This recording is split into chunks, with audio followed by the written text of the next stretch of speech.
Good morning, student. In previous online class, I have covered the topics which are related with the uniform circular motion. Now, in this chapter, that is chapter number 4, only one topic is left, and that is centripetal acceleration.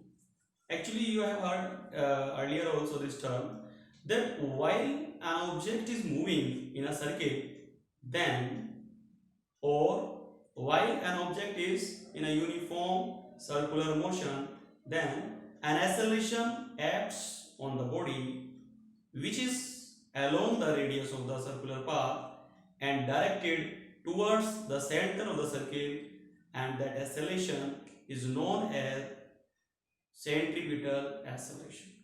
यानी अगर कोई body uniform circular motion में है तो उस पर उसकी radius के अलोंग उसके सेंटर की तरफ एक एक्सेलरेशन एक्ट होता है जिसे हम सेंट्रीपिटल एक्सेलरेशन कहते हैं. ओके, अब इसके लिए एक मैथमेटिकल रिलेशन ऑब्टेन करने के लिए हमने कंसीडर करा कि suppose a body is moving in a circle or circular path and the path is of radius r with a constant speed v. Suppose the velocity vector at this point is v1 and this position of the particle or the body is supposed at time t, and at time t plus delta t the particle is here and its velocity vector is supposed v2 and position is q and del s be the linear displacement between these 2 points, while del theta with the angular displacement between them. तो हमने क्या consider किया कि एक body uniform circular motion में है किसी time t पर, उसकी जो पोजीशन है वो p है और जो वेलोसिटी वेक्टर है वो v1 है. आफ्टर टाइम del t यानी t प्लस del t पर उसकी पोजीशन क्या हो जाती है q और वेलोसिटी वेक्टर मैंने यहाँ पर v2 रिप्रेजेंट कर दिया. Actually speed is constant, but as the directions are changing, that is why we are taking these velocity vector 1 and 2. Circumference पर ये del s मूव कर जाती है और सेंटर पर del theta जो एंगुलर डिस्प्लेसमेंट भी कहलाता है, और ये जो सर्कुलर पाथ है ये रेडियस r का है. तो अगर मैं इन दोनों वेक्टर्स को, इन वेलोसिटी वेक्टर्स को अगर मैं रिप्रेजेंट करूं तो ये वेक्टर हमारा v2 वेक्टर कहलाता है and this vector is suppose v1 vector and here, and this is the resultant. इसको मैं मान लेता हूं this is suppose a, this is b and this point is suppose c. ये मैंने a b c point consider कर लिए. तो सबसे पहले तो हम कैलकुलेट करेंगे change in velocity. Change in velocity find out करने के लिए हम ट्राइंगल ए बी सी इस ट्राइंगल का यूज करेंगे एंड यहां पर अप्लाई करेंगे हम the parallelogram law of the vector addition, that is this diagonal BC is equal to AB plus AC.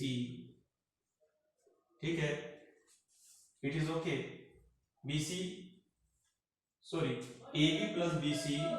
AB plus BC is equal to AC.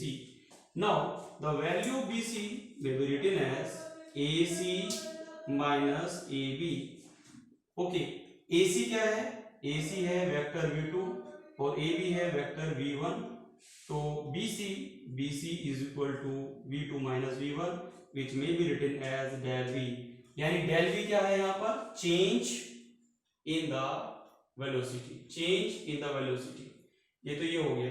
अब आते हैं हम सेकंड पॉइंट पर, यानी इन ट्राइंगल POQ. इस POQ triangle की अगर मैं बात करता हूं एंड ट्राइंगल BAC, इस ट्राइंगल की बात करता हूं, this is del theta then this will also be del theta. तो angle POQ is equal to angle BAC is equal to del theta, and also this OP upon OQ is equal to AB, हमने consider करा है POQ, तो AB upon AC is equal to 1, यानी ये radius है ये भी radius है, दोनों की रेशो 1 होगी। इसी तरह से ये वेलोसिटी स्पीड सेम है, मैग्नीट्यूड होगा, वेलोसिटी सेम है, तो इनकी रेशो भी 1 हो जाएगी और दोनों एंगल इक्वल हैं। तो इससे कंक्लूड क्या निकला? कंक्लूजन ये निकला कि triangle POQ is similar to triangle BAC, POQ BAC के सिमिलर ट्राइंगल है। ये दोनों ट्राइंगल कैसे हैं? सिमिलर ट्राइंगल्स हैं। अब अगर ये दोनों सिमिलर ट्राइंगल्स हैं तो हम इन्हें इस तरह से भी लिख सकते हैं कि PQ upon OP is equal to BC upon AB। अब PQ की अगर मैं वैल्यू लिखूं यहां तो डायग्राम के अकॉर्डिंग यहां पर दिखा हुआ है दिस इज डेल S और ये है radius R is equal to BC की वैल्यू हमने निकाल ली है del V, this is del V upon AB is V। Actually V1 and V2 representing the direction vectors velocity vectors, लेकिन इनके मैग्नीट्यूड्स तो V हैं तो हमने वही रख दिया, it is okay. Now dividing both the sides by del T, तो ये हो जाएगा del S divided by del T into 1 upon R is equal to del V upon del T into 1 upon V। अब ये now taking the limit on both the sides, तो 1 upon R तो बाहर रहेगा, ये आ जाएगा limit del T approaches to 0 del S upon del T is equal to ये 1 upon V limit del T approaches to 0 del V by del T। तो ये वाली जो टर्म है ये किस चीज को रिप्रेजेंट करेगी? लीनियर वेलोसिटी को, V को रिप्रेजेंट करेगी अपॉन R। यहाँ पर ये 1 अपॉन V ऐसे ही है, और ये जो है del V upon del T ये किसको रिप्रेजेंट करेगा? A को रिप्रेजेंट करेगा, एक्सेलरेशन को। अगर इनकी क्रॉस मल्टीप्लाई कर दूं तो A में be written as V square upon R। तो लीनियर वेलोसिटी के टर्म में जो एक्सेलरेशन का फार्मूला है वो क्या है? V square upon R। यानी लीनियर वेलोसिटी के टर्म में जो एक्सेलरेशन का फार्मूला है वो क्या है? V square upon R।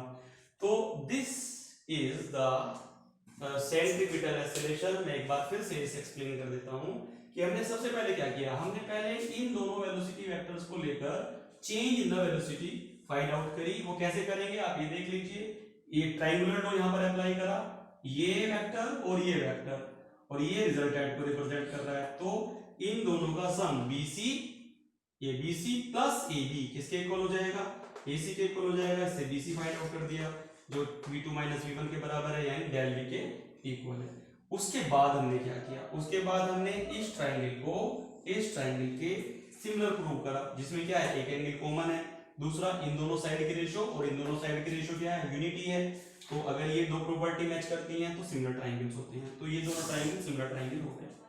अब सिमिलर ट्रायंगल होने के बाद में हमने क्या करा है? कोरोस्पोंडिंग साइड के रेशो इक्वल करिए। ये PQ अपॉन OP और यहाँ पर BC upon AB equal. PQ की वैल्यू है डेल S और OP की वैल्यू है R, और यहाँ पर BC की वैल्यू है डेल V और AB की वैल्यू है V। ये रख दी, दोनों साइड डेल T से डिवाइड करा और लिमिट ले लिया। डेल T से डिवाइड करने से क्या हुआ कि ये इंस्टेंटेनियस वेलोसिटी और ये इंस्टेंटेनियस एक्सेलरेशन का फार्मूला बन गया। अब इसे क्रॉस मल्टीप्लाई करा तो हमारा फाइनल रिलेशन आया A is equal to V square upon R। ठीक है, तो this is the expression for the centripetal acceleration.